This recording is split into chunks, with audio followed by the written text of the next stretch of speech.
Bonjour, moi c'est Claude Charadi et là je suis en train de faire une petite marche de santé et du coup il y a une idée qui m'est passée par la tête et je voudrais échanger avec mes compatriotes, surtout ceux de la diaspora et plus particulièrement la diaspora professionnelle, intellectuelle, entrepreneuriale parce que je pense que nous avons un rôle très important à jouer pour le développement du Congo.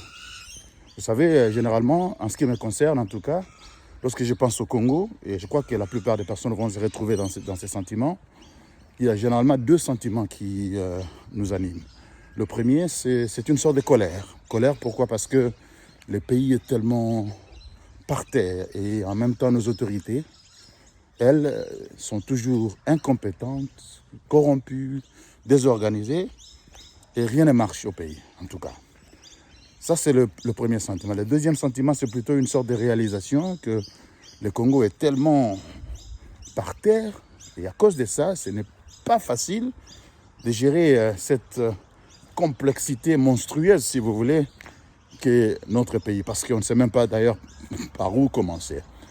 Mais je pense que nous avons la responsabilité, nous, qui avons un certain niveau d'éducation, une certaine expérience professionnelle, nous avons des moyens financiers, nous avons des connexions, de toujours continuer à vouloir faire quelque chose pour le pays. On ne peut pas abandonner le Congo, même si on est à l'aise, très à l'aise au niveau de l'extérieur pour certains d'entre nous.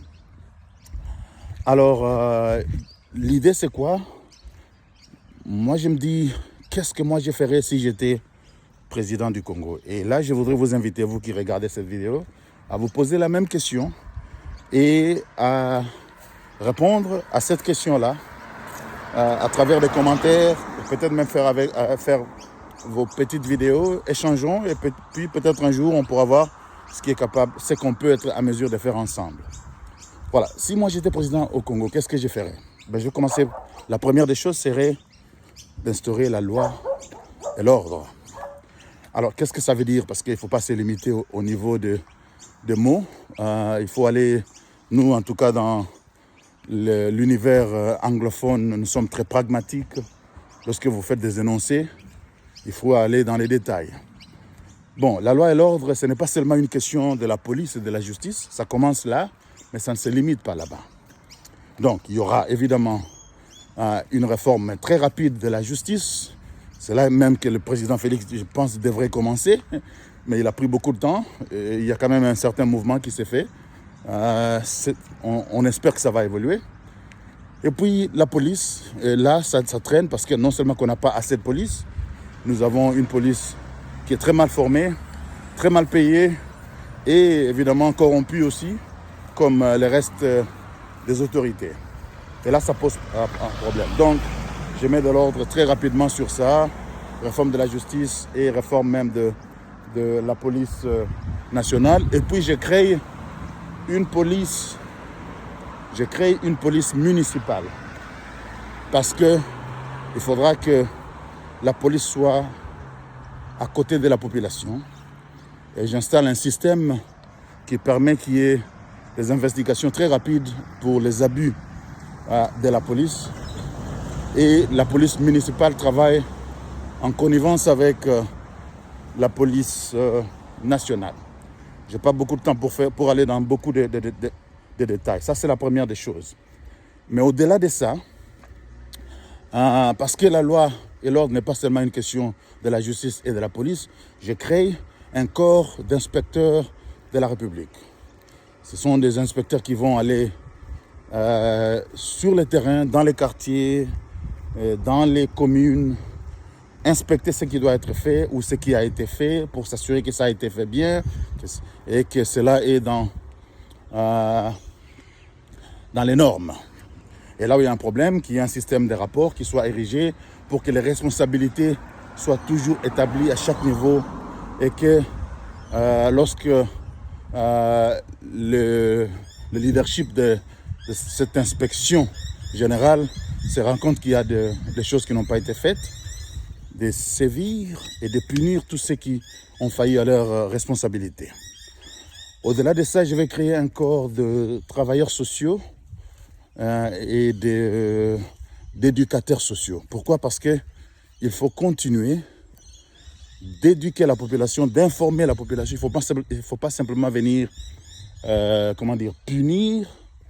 Il faut aussi éduquer, informer, pour que les gens sachent ce qu'il faut faire, comment il faut le faire, quand est-ce qu'il faut le faire, et que cela se fasse très bien.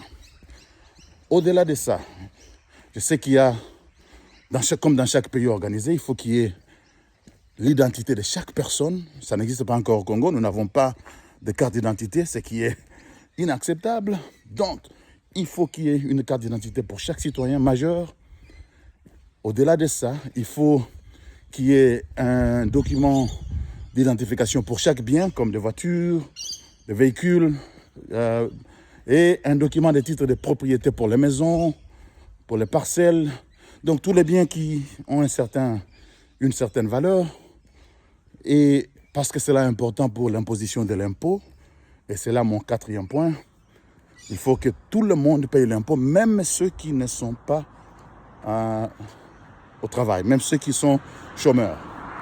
Et pour le faire, je ferai que l'impôt soit payé soit en espèces lorsque vous travaillez, et si vous êtes un chômeur, vous payez avec votre labeur.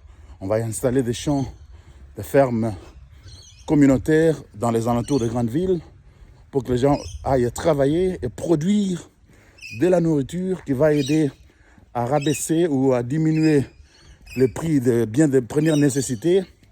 Et même, avec ça, on pourra même être à mesure de pouvoir donner de la nourriture à ceux qui n'ont rien. Donc, un système de sécurité sociale autour de biens de première nécessité peut être installé.